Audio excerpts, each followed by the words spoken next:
Hare Krishna, Krishna Krishna, Hare Hare, Hare Rama, Hare Rama, Rama Rama, Hare Hare. Hare Krishna, Krishna Krishna, Hare Hare, Hare Rama, Rama Rama, Hare Hare. हरे कृष्णा। आप सभी भक्तों का हार्दिक स्वागत है।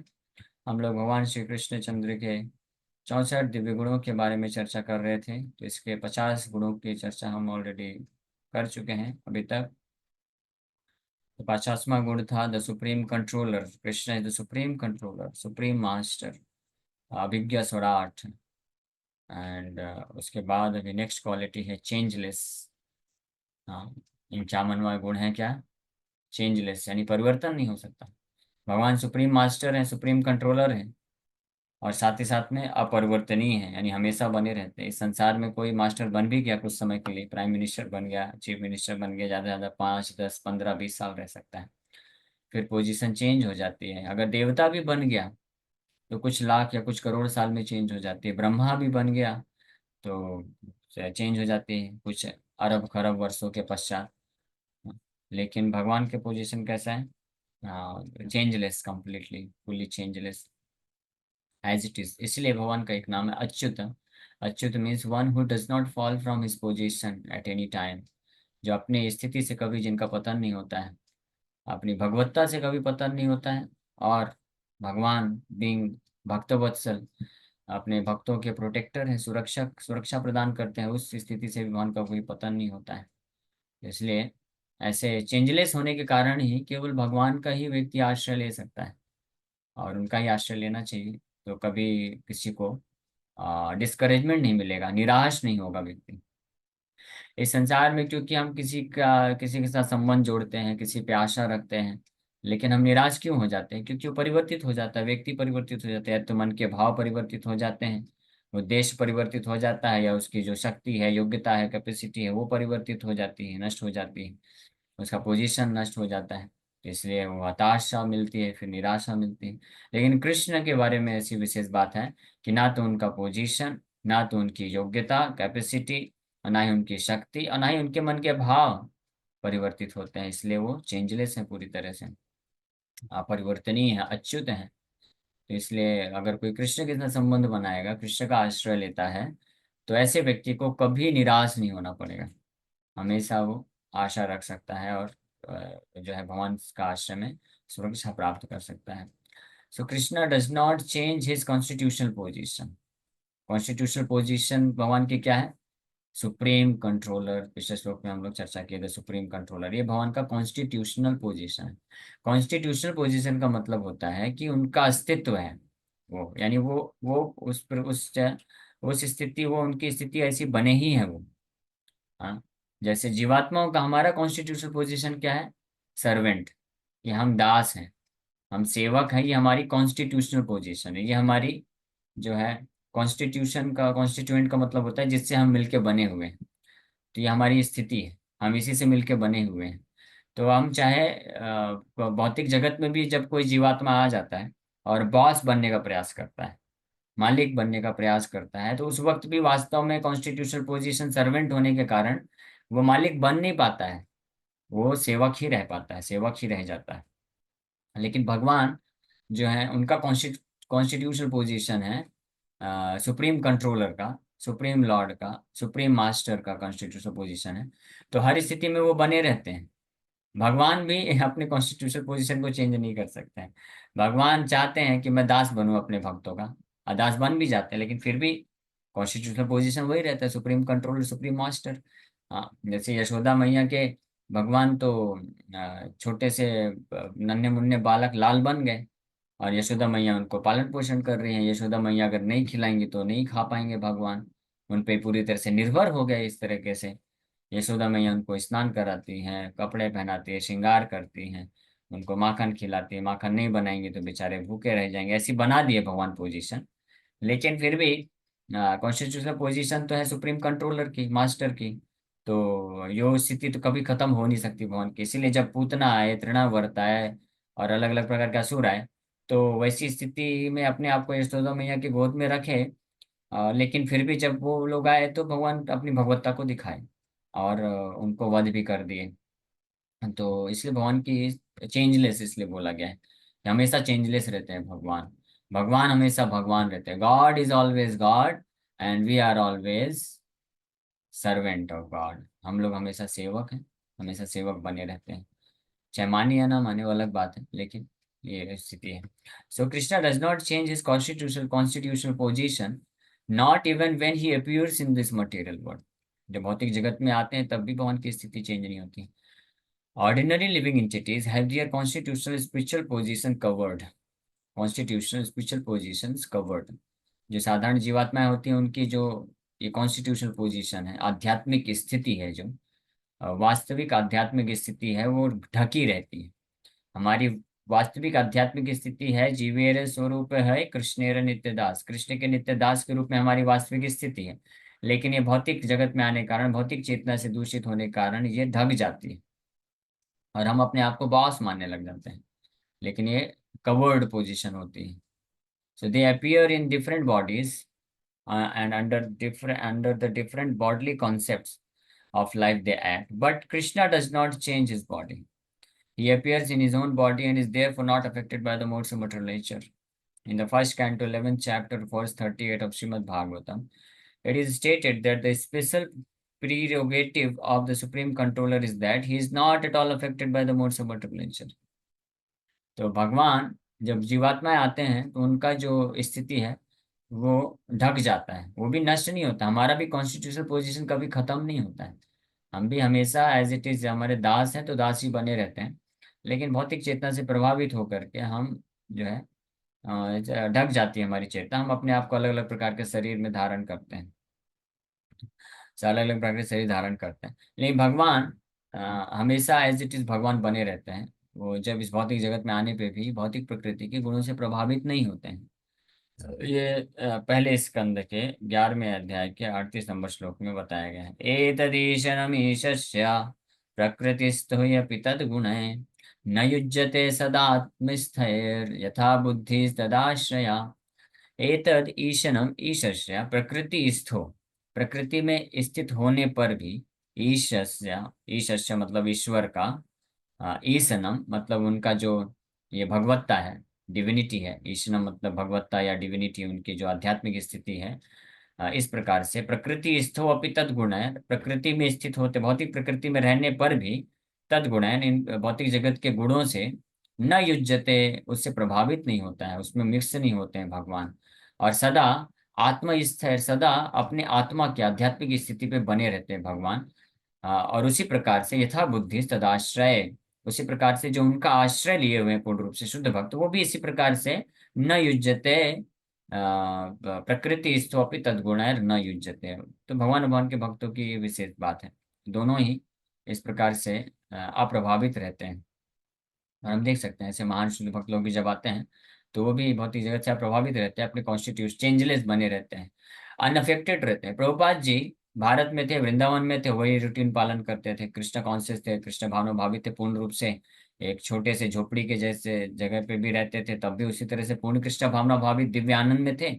और जब वे प्रचार किए, इस्कॉन स्टैब्लिश किए, उनके भक्तों ने बड़े बड़े आलीशान महल बना के दे दिए उनको रहने के लिए। वहां पे भी प्रभुपाद जी उसी तरह से चेंजलेस हैं, उसी प्रकार से कृष्ण कॉन्शियस है, कृष्ण भावना भावित बातें कर रहे हैं, बस दैट्स ऑल। कोई परिवर्तन नहीं, तनिक भी उसमें चेंज नहीं आया प्रभुपाद जी में। हाँ, और विश्व के किसी भी कोने में भ्रमण करते थे प्रभुपाद जी, वो अपना शेड्यूल पालन करते थे।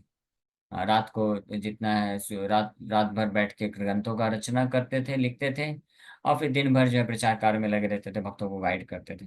अलग अलग प्रकार के स्थान और परिस्थितियां भी परिवर्तित नहीं की, वो एज इट इज बने रहते थे। ये मिस्टर नायर ने बहुत परेशान किया। हाँ, ये असुर एक ऐसा परेशान किया जुहू में लैंड के से रिलेटेड।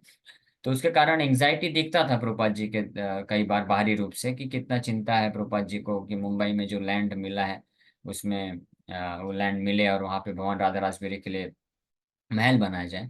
लेकिन वो भी जो है वो परिवर्तित नहीं हुई भगवान प्रभुपाद जी की चेतना, क्योंकि वो उस वक्त भी पूर्ण रूप से कृष्ण भावना भावित थे अंतःकरण में। और जो एंजाइटी था वो कृष्ण के लिए था। क्योंकि कृष्ण राधा राजबिहारी को प्रभुपाद जी प्रार्थना किए थे, बोले थे माय डियर सर, हाँ, I will build you a palace, I will build you a very nice beautiful temple for you, please stay here. ऐसा प्रभुपाद जी प्रार्थना किए थे। तो इसलिए प्रभुपाद जी बोले कि राधा राजबेरी ऑलरेडी आ चुके हैं, और अगर उनके उनको ये इस लैंड से, इस जगह से वापस खाली कराना, it will be a great insult to the supreme lord, भगवान कृष्ण का ये बहुत बड़ा अपमान होगा।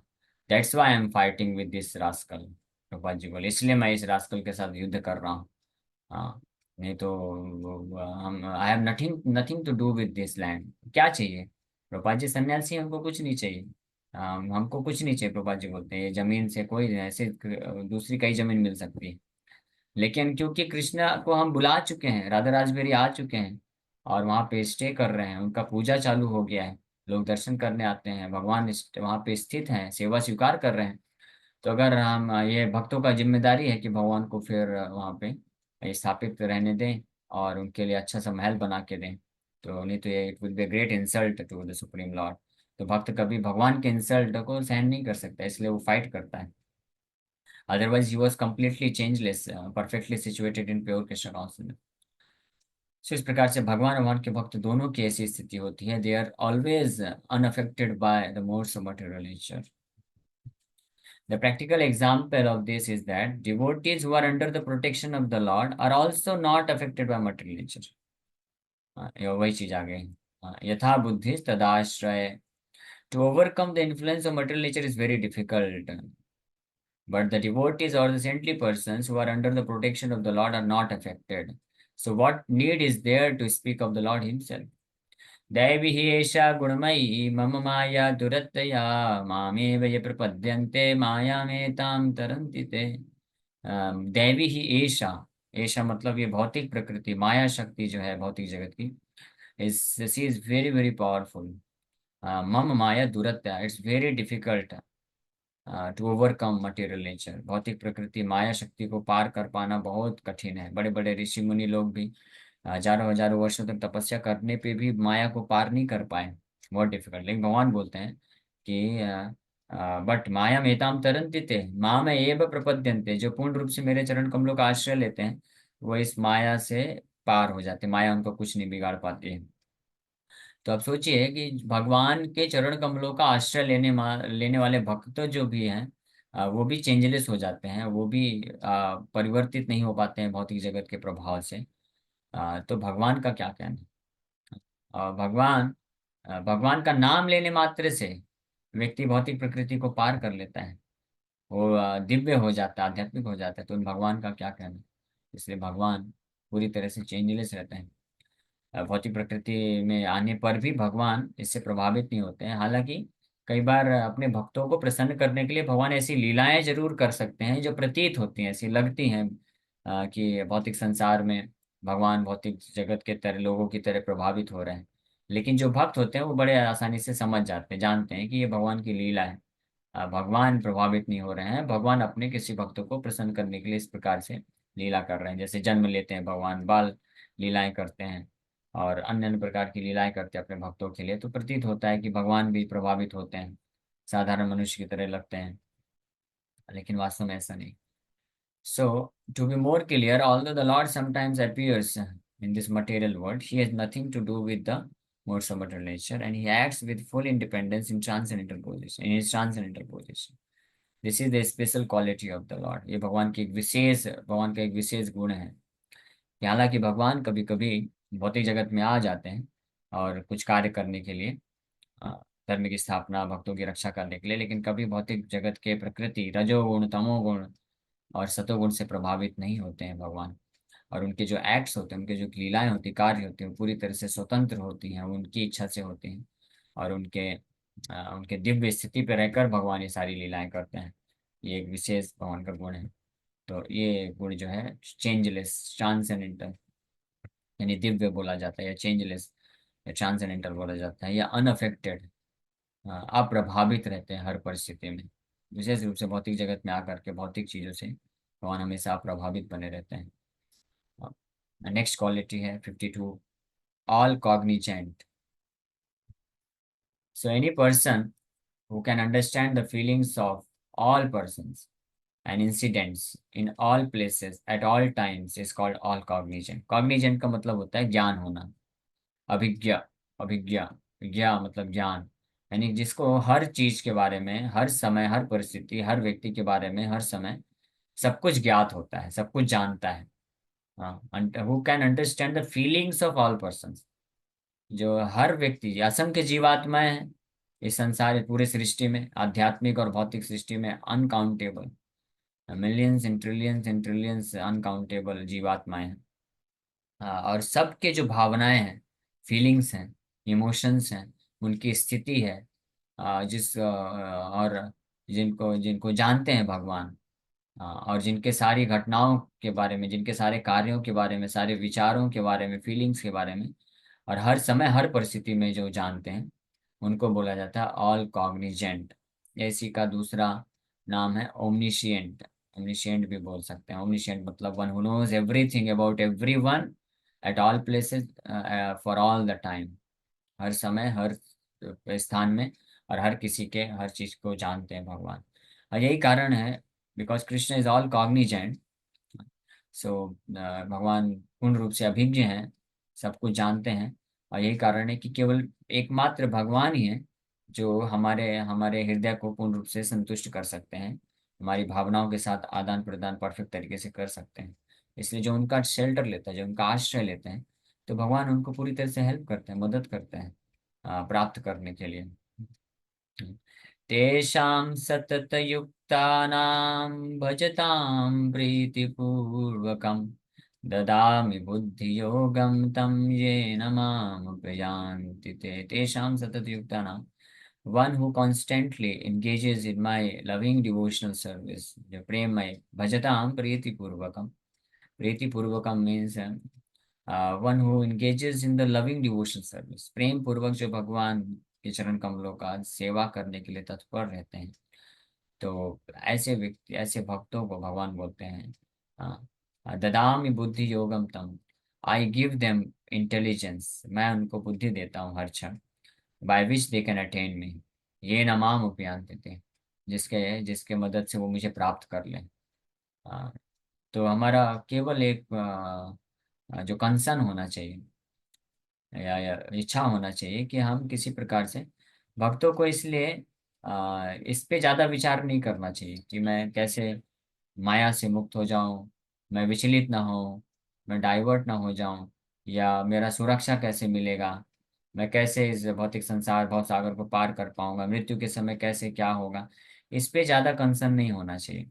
भक्तों का एकमात्र जो कंसर्न होना चाहिए, चिंता होना चाहिए, वो क्या होना चाहिए कि whether I am able to remember Krishna every moment for all the time, whether I am able to serve Krishna's lotus feet all the time, क्या मैं भगवान का हर समय स्मरण कर पा रहा हूँ, क्या मैं भगवान के चरण कमलों का आश्रय हर समय ले पा रहा हूँ, हर समय उनका सेवा में लगा हुआ हूँ कि नहीं लगा हुआ हूँ।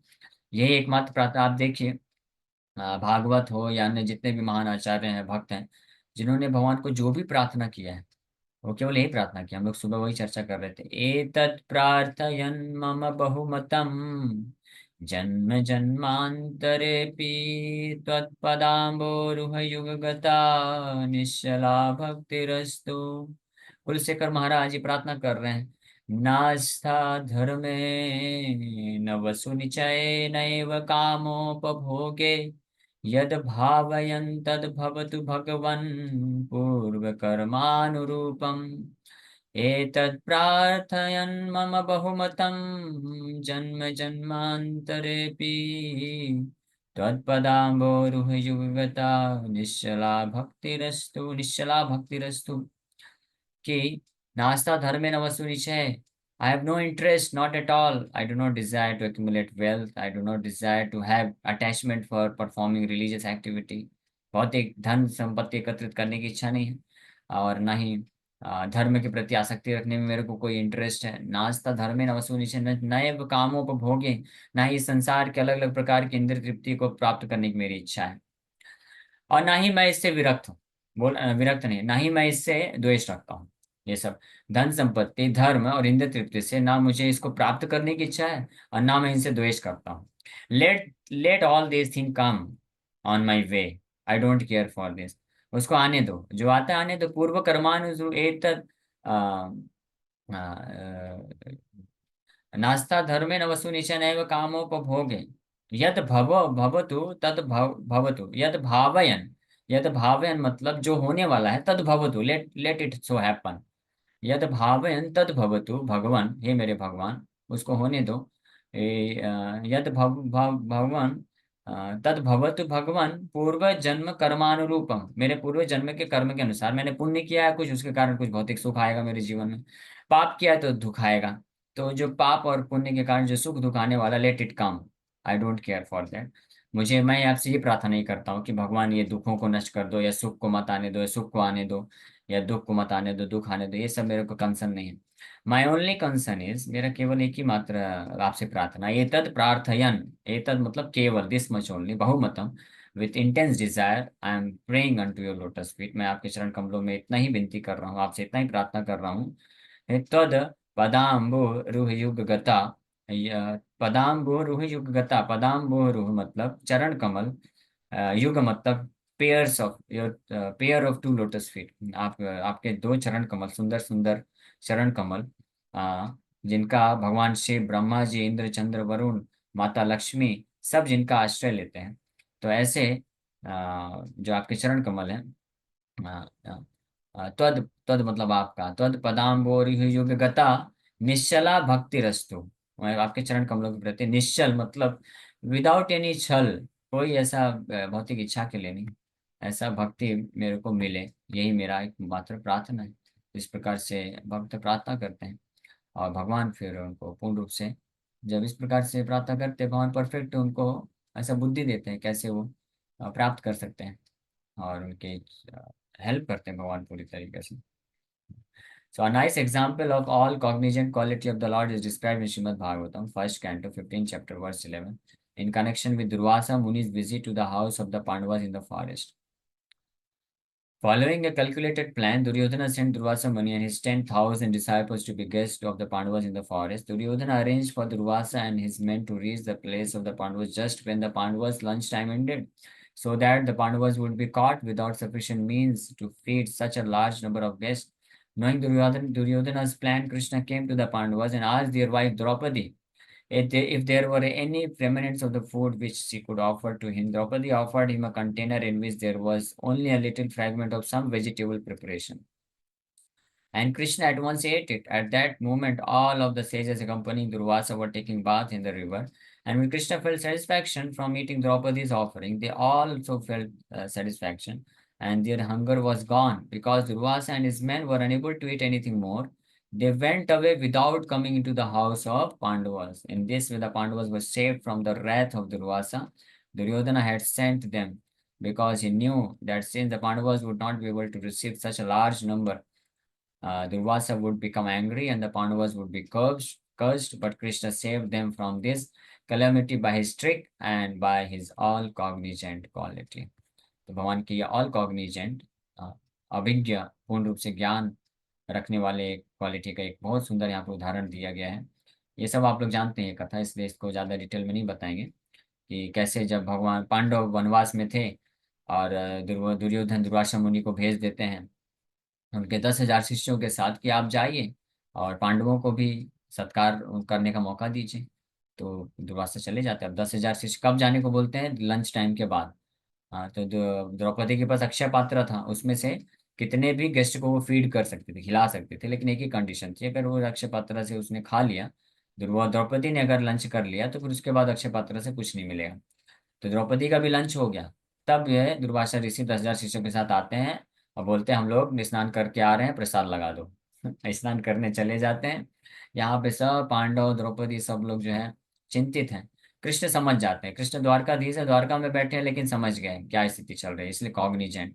और तुरंत कृष्ण पहुंच गए और द्रौपदी से बोलते हैं मुझे भूख लगी है, खिलाओ। द्रौपदी बोले अरे कुछ नहीं खाने के लिए, द्वारकाधीश 10,000 लोग वैसे ही आए हुए हैं, हम लोग परेशान हैं, और आप भी हेल्प करने की बजाय आप मांग रहे हैं। ठीक है, एनीवे कृष्ण जाके ले लिया और थोड़ा सा खा लिए। और जैसे कृष्ण खाए, सारे के सारे दुर्वासा ऋषि समेत 10,000 उनके शिष्य जो स्नान कर रहे थे, कृष्ण ने एक डकार मारा, तो जितने भी शिष्य थे दुर्वासा ऋषि समेत सब लोग ऐसे डकार मार मार के, उनको समझ में नहीं आया पेट कैसे भर गया। अब वो लोग परेशान हो गए कि अगर हम लोग जाते हैं युधिष्ठिर महाराज के पास, उन्होंने अगर हमारे लिए प्रसाद का बंदोबस्त किया होगा, हमारा पेट भर गया है और हम नहीं खाएंगे तो वैष्णव अपराध लग जाएगा, तो तुरंत वहीं से वो लोग स्नान करके वहीं से भाग गए। तो इस प्रकार से कृष्ण जो है बचा लेते हैं अपने भक्तों को। तो ये ऑल ऑल कॉग्निजेंट का ये भगवान का क्वालिटी है कि भगवान जानते हैं। इसलिए हमारे जीवन में भी जब कभी दुख आता है तो ये नहीं सोचना चाहिए भगवान क्यों नहीं कुछ रिस्पॉन्स कर रहे हैं, क्या भगवान नहीं जानते हैं? भगवान सब जानते हैं। आप बस धैर्य रखिए और कृष्ण का आश्रय लीजिए।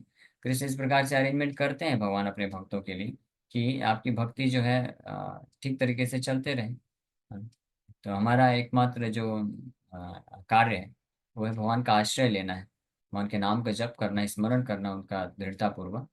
Rest everything is taken care by the supreme Lord himself. Okay, so thank you very much.